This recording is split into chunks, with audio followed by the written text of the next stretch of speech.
on, and they survived. And they took us at that point from Auschwitz, they took us to Silesia, to Katowice. And there we were in a building with the sisters. They were called Caritas. And they didn't have much food anyway. And from that point, most of the kids, there was no Israel at that time, that was before Israel was formed, they went to Palestine. And I stayed with my mother because the war wasn't over. The war finished later on, and we weren't sure if my father or my brother survived or anything, if they'll be coming back, so we stayed. How many people do you think survived Auschwitz?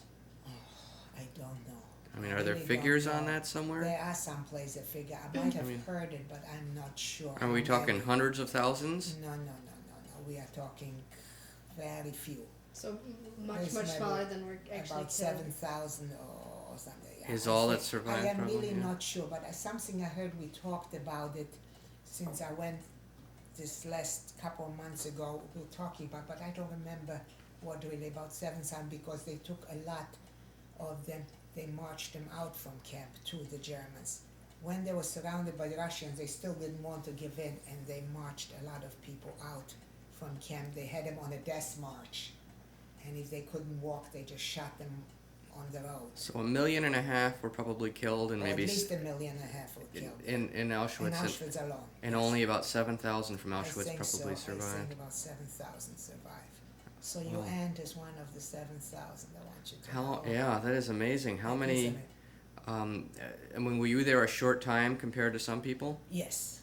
Comparing, I was in other camps, and I was hidden, and I was go through hell. Other ways, I was hidden in the woods, and I was hidden by some Gentile people which denounced us, and we were taken to the police station, and somehow miraculously we were taken out to work and things like this. So, but in Auschwitz, if I wasn't liberated at that point, I would have another week, another thing, and I would have been dead, and so would have my mother. Did some people live a couple of years in Auschwitz? Did people survive that long? Some did, some survived, but I don't know how long, because they were always transferred, coming from different transport, so you never knew. And then they always guessed people, so many they put to the gas chamber, so you never really know. And don't forget, you had no communications, you never knew what was happening. And then I found out that they killed my father and my brother, and I believe it was in Mauthausen. So some few people that survived said that they were. And that's another concentration camp. That's another concentration camp, and that was in Austria. How many concentration camps were there, do you There think? were quite a few concentration camps. As a matter of fact, we have a memorial I have now for my father and brother. They built a memorial in Florida.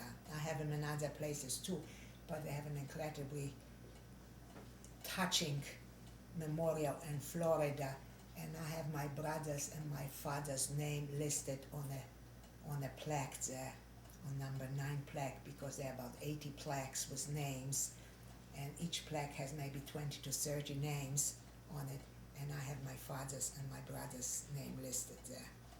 And we also have a monument on Long Island Cemetery for the people from my hometown that perished during the war, during the Holocaust. So there is, and my mother, she passed away after war, and she is buried right next to the monument there in Long Island. I have another question about the concentration camps. Yes. How did they separate the men and women? Like, not how, but how were they separated? What happened is when we arrived in the train, Well, I mean, like, how where were they placed? they were placed in other camps, strictly with men. Just a whole other camp. Yes, they were also in Auschwitz, but they had separate women and separate men. And you had no contact with and I didn't know if my father and brother were guests right away or if they went to work, but afterwards I found out that they died in Mauthausen. So they moved them from Mauthausen. They went also to Königshütte to work in, I guess there was factory, they call it the smelting factories or something, where they do things. And my father got very sick, so I don't know, he might have done either in Königshütte or passed away in Mauthausen, and my brother passed away in Mauthausen. And after the war, before even the war was finished, when we finished, we were sent to DP camps, but then was organizations took over, and take the displaced people because I couldn't go back home. There was nothing at home, and you couldn't go back. So the displaced people were put all over in different displaced people camp, and I was in Bad Reichenau for several years in the displaced people camp. And since we had no money or anything, so in the camp they used to have kitchens, they would give you food, and you lived sometimes in one room, could be 6, 7 families. But at least you were free. Maybe you didn't have your own room or your own special clothing, but you were free there. So there was... Okay, when on the train ride to Auschwitz, you said your brother tried to escape. Yes. But then he said then the whole people in the car were all beaten. Yeah, well, what happened was in another car when I was going, some people tried to escape, and they took out a plank from the floor, and one of the men, I guess, he was from the area from Austria originally, even though he was in Poland, taken from Poland, he was in Austria, and 2 fellows jumped out and tried to escape, but there were shots fired, so I don't know if they made it or if they were killed. Most probably there were enough shots fired that they were killed, because each car of the train, each of those cattle cars was surrounded by soldiers with guns drawn. So they didn't want anybody to escape. Now in our car, my brother and another fellow thought that maybe they will try to escape. And on the cattle car where the metal was closed, but where they tried to carve out an area with a little penknife that they had, but they never succeeded. And when I found out what happened in the other car, they beat a lot of people because they let them escape. So he felt that in this car, we would all be beaten if they do escape. So they tried it, but they didn't succeed at it. Okay. So they were not able to do that. You have any more questions? It's kind of difficult for you to ask questions. I can appreciate it because it's almost so horrendous that nobody can believe it. And to imagine that people would do it to other human beings, it's very difficult to realize that the world is not very kind. Even now you see a lot of things going on in the war, but it's sometimes almost impossible, especially for a young person. You weren't around when these things were happening. Thank God you weren't around those days. And it's very difficult to realize how inhumane people can be. And there were men and women just as inhumane. And there were a lot of Polish people in Ukrainian in my hometown were just as miserable, because they liked, if you were well off, they sort of liked to take your stuff away, your things, and they saw, hey, there was an easy way to acquire somebody else's property, so they did that. Tell us what it was like before the war, how you lived. We lived beautifully before the war, because my parents were quite well off, and my father was in business. He had a beautiful store in Borislav on the main street, and there were lots of businesses. He had a beautiful boutique, and they had people working for them, and it was really easy, and we had servants in home, and I had a governess, so I was always well protected and well taken care of. When my mother was busy doing other things, sometimes she would even go to the store to help my father, but it was always very nice. And then many times on Sunday or so, or on a weekend, or even evening, my father had to go visit some clients or something. He would take me along, especially in the wintertime. I loved it, because in Poland there was a lot of snow, and we used to have our own driver. Like here you have a car and a chauffeur. There were what's called carriages and horses. And we had our own driver. Whenever we needed him, he was at our disposal. And wintertime, he had a big sled, and he put 2 horses in, and we would go sleigh riding on the street. When you wrapped up in a nice warm coat with blankets, and you used to go for a ride, and that was a lot of fun too. And of course, I used to go for the summertime. My parents used to send me with my governess always to a resort for the summer, and we stayed in a nice place, and some of my friends used to go there with their governesses, and we used to eat what's called pension in a restaurant, which my parents arranged for all of us to have our meals in the restaurant, and they would come and visit. Wow. And when I was very little, my mother would go with me, and my governess would go with me. So it was very nice. We would stay in hotels for the summertime. So it was nice until the war. Once the war came, everything changed. So you went back to Poland, and Well, I just went now a few months ago in September. was the store still there? No, there's no store, there's no school. The building's gone too? Buildings are gone. Don't forget, it's like 60 years now. What happened is when I went there, because after the war the Russians were there again. You see, there was a very vital part of Poland because they had oil wells and petroleum and things like this, so everybody wanted it. So then Russians were there in Poland, and certain things were demolished and they built houses, but when Ukrainians, Poland became that part of Poland was given to Ukraine. So now, since 1945, my hometown is not Poland, it's Ukraine, that part. That's eastern Poland near the Carpathian Mountains. And somehow they don't take good care of it. It's just not done, and the houses are demolished. I went to look at our house, and I have pictures here, and I frankly don't know if it's a house I lived, because the big gate is gone. There's a balcony where it was in front, but the door in front is all just repainted and covered, so you don't know that there was a door. And when we had a balcony in the back, and that's half broken, I went to look, and it was so pathetic. I was almost so discouraged that I couldn't wait to get out. I wanted badly to see it, but it was so sad to see it that I just wanted to get. I didn't stay even 3 days. We stayed with a nice lady there who rented us her apartment. You know, she was there and she cooked for us, and she was very nice. She was a Polish lady, but since she lived there, she spoke Ukrainian. And I was able to speak Polish. There was no problem. I still remember Polish. Ukrainian was a little tougher, but I managed, so it was all right. And we were just for 2 days there, 2 days and 2 nights. Some more But questions?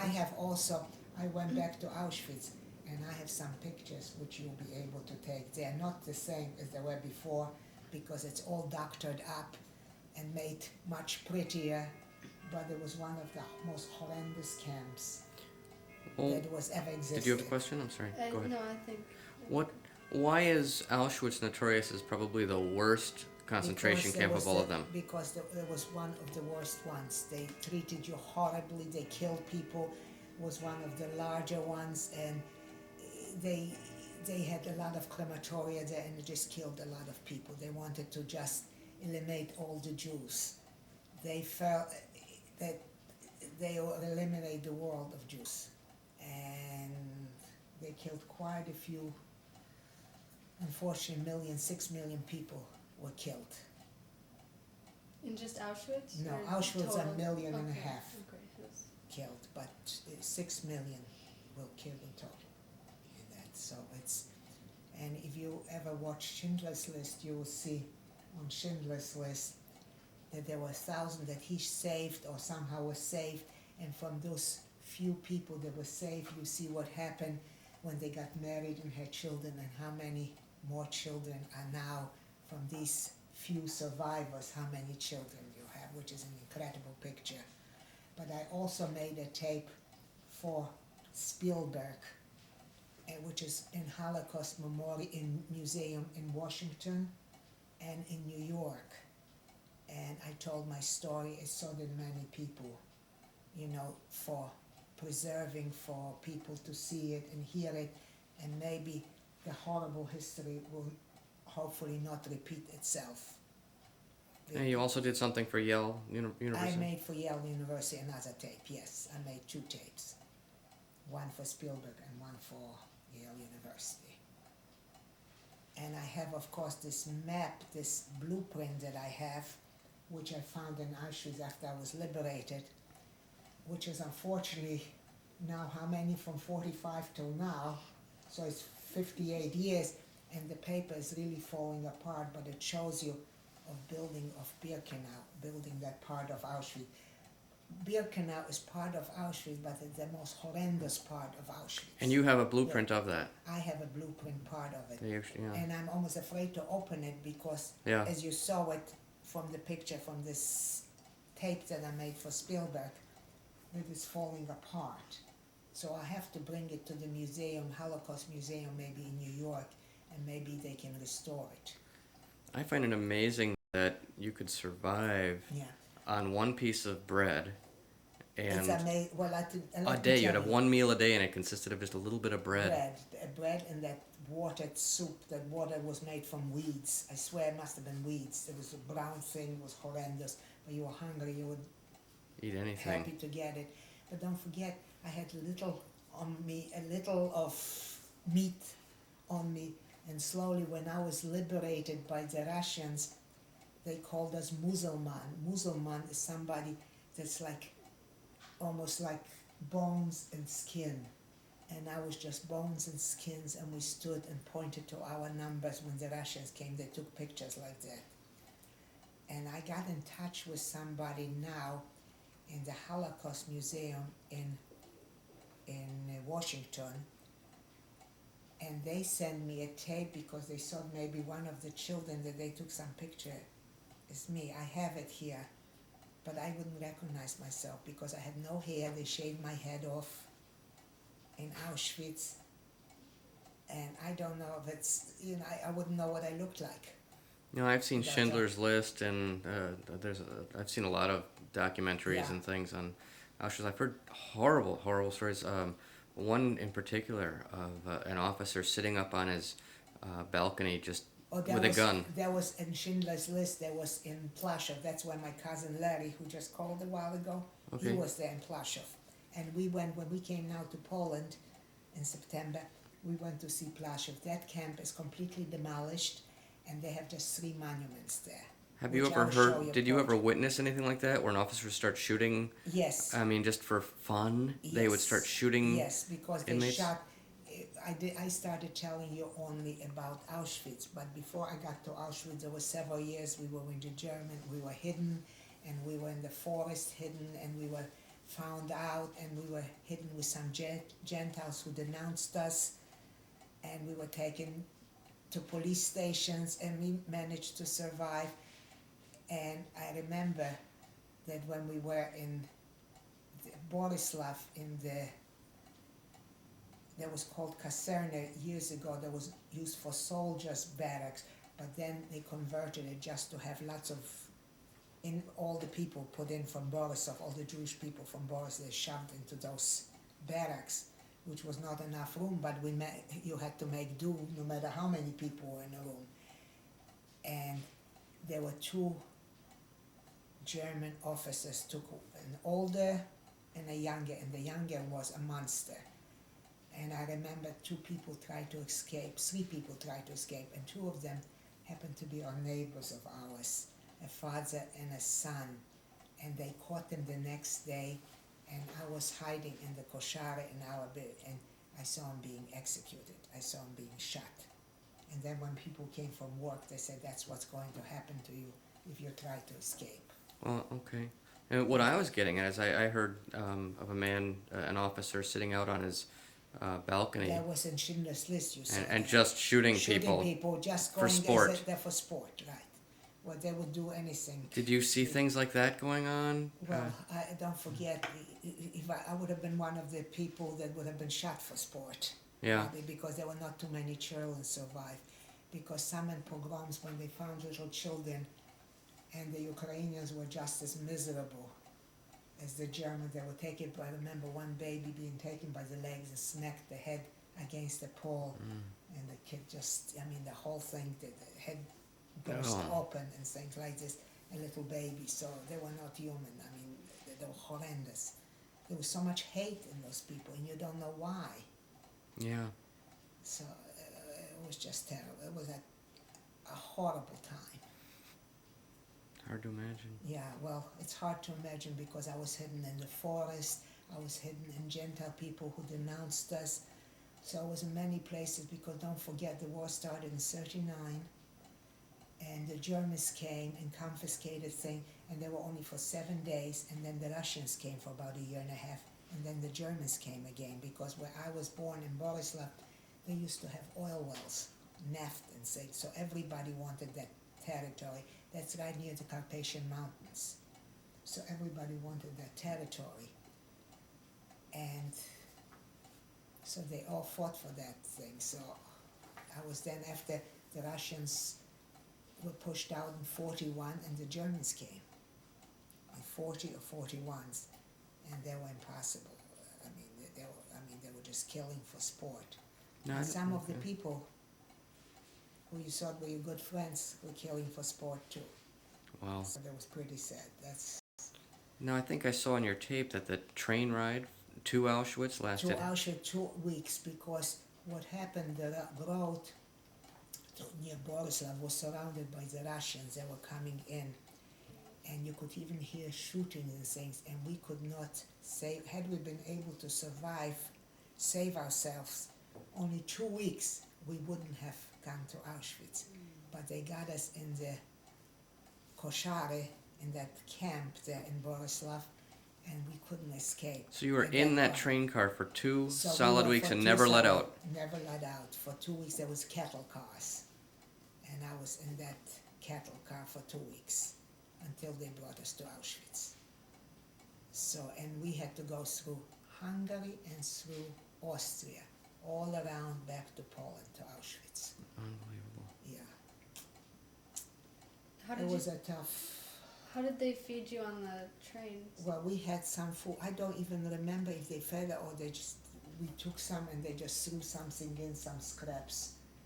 You know, when we were told to leave, and everybody grabbed whatever you could, mainly food, because, hey, you didn't have, at that point, you didn't have much clothing or anything, and you just grabbed whatever you could, and sometimes they would throw in something, sometimes you didn't eat. People can survive you'd be surprised, for a long while without food. It's a little more difficult to survive without water, and they didn't let you out, and you had a bucket, and you had to eliminate. And What did you do for without- water? Well, sometimes they would give you a bucket of water, so I wouldn't, they didn't feel that you were human beings, that they have to do anything for you. You die, you die. Some people died on the train. But sometimes maybe for some would have been easier to die on the trains than go to concentration camps, because they were hell on earth. And I'll tell you once, when I'm telling you this story and I'm thinking back, it just seems almost so unbelievable that human beings can do that to human beings. That's almost difficult to believe and to fathom, that people can be so cruel. Because yet sometimes you see people and something happened to a little bird or something, we all run to it, and yet people can be so cruel, and you see it happening even now. You saw in other countries when, something what they're doing. So I guess the people have not learned yet from history, it seems, because there's still a lot of miserable people left. And some just kill for sport, and that's the sad part. So it's tough, I can see that. But I hope I told you enough. Yeah, But that's you did. just a smattering, because what I went through, 1 hour, you can feel a lifetime. And don't forget, I was only 7 when the war started. Unbelievable. And when I was finally a little bit, I was really survived, because I was very big for my age. I was very tall. And somehow I looked older, so I survived it, through all the selections and things. But when you think, I guess the good Lord meant for me to live. So I'll have such a lovely family, that's why. Mm-hmm. You see that? Okay, I'm gonna turn it off now. I'm recording. Oh, you're recording? Mhm. Look at this. This is Auschwitz. This is in Auschwitz, yeah. Yeah, it's, Well, I'll give you from my pictures that I took. Somebody Okay. took a one. And you see, this is the gate to Auschwitz. In Polish, it's called Oświęcim, and it said, Arbeit macht frei, work makes you free. But I forgot to tell you that they kill you there. okay. What? Arbeit macht frei, work makes you free, Oh, they okay. say. And you remember they seeing say, that gate when you were a yes, kid. when I arrived there. And you said And I something saw about it now. You said when you first arrived there in the tape that there was a concert going on? There was a concert going on the side, or I was far away, and there was a concert, and the gentleman was sitting there. Concert was going on, and there was a singer, and here they were beating in people and getting him off the cattle cars. But here it is. Maybe you can see this. See, here I have pictures of Auschwitz. So, you This see, is what it looks like now. well, Okay. this is, yeah, but now it's all manicured. You see, they're all stained, the barracks, they're together, and there's grass growing. And here, some But when you were there wasn't any grass, No, and there was a lot of God. holes in the... Oh, sure, that was awful. And the thing is, people were constantly beaten. You see how the barracks go one across another? Yeah. I have show you. You see? Here. You see, when I say one camp, another, each camp was divided by barbed and electric wires like this. And this is different. This is where Schindler's List was taken. And here from this building, I think he was shooting. When you saw them shooting people Yeah. in Plaszow, that's where my cousin was, Larry, who traveled with me, and they were shooting from here. But look at the wire, and here people coming to see it. Do I have anything? This is Plaszow, where my cousin was. They don't have a camp now, they have only a monument. That's Larry, my cousin, and this is only the monument that they have there Okay. in camp. And if you are going to see Schindler's List, this is the gate from Schindler's List. Oh, You will interesting. see it on Schindler's List, this gate, where the Okay. people were. Because I think this was the building. And now that's electrical works they have there. Zakłady elektryczne. That's in Polish. This is already in Krakow. That's I. Okay. You see, and I was with the people on the tour this time. Okay. Go ahead. And here's here's the railroad where the trains were coming to Birkenau, to Auschwitz. This is the tracks. Okay. Now this is the Auschwitz, not Birkenau, but Auschwitz. What's the Birkenau? Birkenau is part of this camp, the most horrible part, Oh, where they okay. build, where they put the Jews in. Okay. And that's, you see, these were originally built for an army or something. And here is part of Birkenau. This is the man, that's Dr. Santos. He was with me, and he took a lot of this picture. He gave them to me. Okay. That's the man that gave me the picture. And I have his wife. And here we are going through, and look at this one. That's his wife. This sign. Read this, because that, you see, the Minister of Justice said it, that they have to free the German nation of Poles, Russian, and Jews and Gypsies. And he was the head minister. Wow. And you see here, look, that was from a picture taken when the people in there, there's a picture taken when they brought in cattle cars to Auschwitz. And here's Auschwitz, what it looked like. Mm-hmm. And I'm here with my cousin. See that? Mm-hmm. And here's the Auschwitz, and here's the ovens. There's one of the small crematoria. Okay. And that was Dr. Santos' wife. That's Karen. She was, and he took the pictures. You see in here, the postcard. Yep. You Auschwitz, showed my us that. friend. Now here's the barrack. Oh, here you got the barrack.